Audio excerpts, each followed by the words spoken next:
Un panel pour commémorer le 58e anniversaire du premier soulèvement au Burkina Faso, anciennement Haute-Volta, choix de l'unité d'action syndicale qui, à l'occasion, a questionné la contribution du mouvement syndical à l'ancrage de la démocratie au Burkina Faso. Tout en rendant hommage aux forces de défense et de sécurité au VDP, l'UAS, au travers ce panel, s'est également penché sur les défis actuels des luttes syndicales dans un contexte de lutte contre les groupes armés terroristes. Nongba Kouda et Mariama Tamboura. Un 58e anniversaire du soulèvement populaire sur fond de réflexion. Et c'est cette grande salle de rencontre de la Bourse du Travail, nouvellement baptisée salle du 3 janvier 1966, qui reçoit les militants et autres travailleurs pour ce panel. Le premier exposé fait un rappel des actions posées par le mouvement syndical depuis la Haute-Volta jusqu'au Burkina Faso pour plus de démocratie.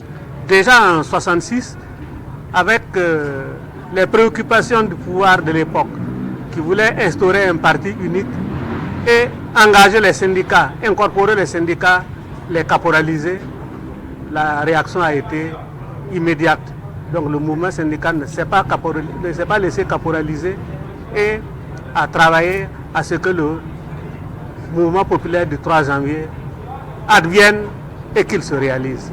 Déjà, c'était la question de liberté et du pouvoir d'achat était une question qui était posée. En 1974, le 8 février, Lamizana a fait son coup d'État, ce qu'on a appelé un coup d'État de palais, là où il a déclaré que, au vocable de révolution, il a préféré celui de rénovation. Et il a travaillé jusqu'à ce qu'à vouloir mettre lui aussi un parti unique, le mouvement national pour le renouveau. C'est ça qui a conduit à la grande grève historique des 17 et 18 décembre 1975 où le pays était entièrement paralysé. La deuxième communication, elle, définit les défis actuels des luttes syndicales dans un contexte de lutte contre les groupes armés terroristes.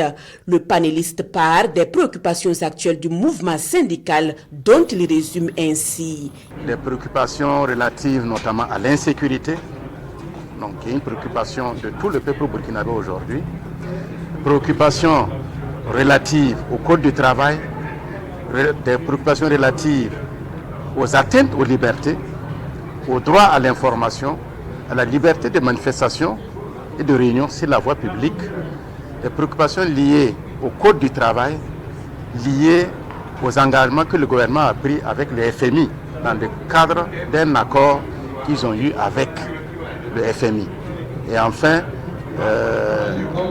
relativement à la justice avec la révision constitutionnelle qui vient de s'opérer. À noter qu'en plus de la grande salle de réunion, deux autres salles sont baptisées ce 3 janvier 2024.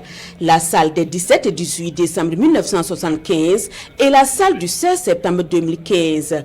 Des dates qui ont toute une histoire dans la lutte syndicale au Burkina Faso.